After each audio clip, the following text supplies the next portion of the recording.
అవినీతికి care of address Jagan అని రాష్ట్ర వైద్య ఆరోగ్య శాఖ మంత్రి సత్యకుమార్ యాదవ్ ఆరోపించారు. ఆయన అవినీతి గురించి మాట్లాడుతూ ఉంటే దెయ్యాలు వేదాలు వల్లించినట్లుగా ఉందని ఎద్దేవా చేశారు. ప్రజల్లో వైషమ్యాలు పెంచే విధంగా వైసీపీ నేతలు అసత్య ప్రచారాలు చేస్తున్నారని మండిపడ్డారు. గుంటూరులో మీడియా ప్రతినిధులు అడిగిన ప్రశ్నలకు ఆయన ఘాటుగా స్పందించారు. విమాన దుర్ఘటనలో కేంద్ర విమానయాన శాఖ మంత్రి రామ్మోహన్ నాయుడును రాజీనామా చేయాలని డిమాండ్ చేసే హక్కు వైసీపీ నేతలకు లేదని దుయ్యబట్టారు. ఇలాగైతే వైసీపీ ప్రభుత్వంలో అనేక ప్రమాదాలు జరిగాయని, అప్పటి సీఎం జగన్మోహన్ రెడ్డి రాజీనామా చేశారా అని నిలదీశారు. ఆరోగ్య శాఖలో అవినీతి 65% నుంచి 40% తగ్గించామని చెప్పారు. ఆరోగ్య శాఖ సిబ్బంది బదిలీలు పారదర్శకంగా ఉంటాయని అన్నారు. ఎన్టీఆర్ ఆరోగ్య మిత్ర వైద్య సేవల్లో ఎలాంటి అవకతవకలు జరగటం లేదని స్పష్టం చేశారు.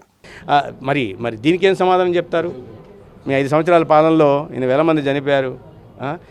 10.5% సంవత్సరం ఆత్మహత్యల రేటు పెరిగింది మీ కారణంగా. విద్యా వ్యవస్థ నిర్వీర్యమైంది, ఆరోగ్య వ్యవస్థ పూర్తిగా భ్రష్టు పట్టింది. ఇవన్నీ ఈ రాజకీయాలు కొద్దిగా అందుకనే ఇటువంటి మానసిక స్థితిలో ఉన్నారు కాబట్టే ఆ పార్టీని ప్రజలు తిరస్కరించారు. అయినా అటువంటి రాజకీయాలు మళ్ళీ చేయాలని చూస్తున్నారు. వారి వివేకానికి నేను విజ్ఞతకి వదిలేస్తున్నాను. అమరావతి పేరిట వేల కోట్ల రూపాయలు అవినీతి జరిగింది, దీంట్లో అక్రమాలు పెరిగాయి, అందుకని దాన్ని వైఫల్యాలను కప్పుపుచ్చేందుకే అరెస్టులు జరుగుతున్నాయని మాజీ సీఎం జగన్మోహన్ రెడ్డి అంటున్నారు. మోహన్ రెడ్డి గారు అవినీతికి ఆయన కేర్ ఆఫ్ అడ్రస్. ఈ ప్రపంచంలో అంత అవినీతి పరుడు ఎక్కడా ఇప్పటిదాకా చరిత్రలో పుట్టలేదు. ఆయన ఇతరుల మీద అవినీతి గురించి మాట్లాడడం, బురద జల్లితే ఇంకా ఏం చెప్పాలా? ఇంకా దయ్యాలు కూడా ఆశ్చర్యపోతాయి.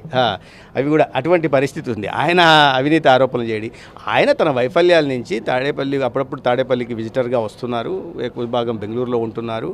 తను చేసిన తప్పులు బయటకు వస్తున్నాయి, ప్రజలు న్యాయస్థానాలు వారిని శిక్షిస్తున్నాయి, చట్టం పరిధిలోనే శిక్షలు ఉంటున్నాయి.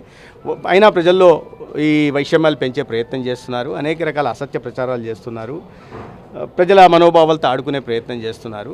దాని నుంచి ఆయన దృష్టి మరల్చడం కోసం ఈ రకంగా మేము మాటలు మాట్లాడుతున్నారు. అభివృద్ధి జరుగుతుంటే దాన్ని అవినీతి అంటే ఇంక ఏం చెప్పాలి? మీలాగ ఉత్తి బటన్లు నొక్కి లక్షల కోట్లు ప్రజల మీద భారం పెట్టాలా?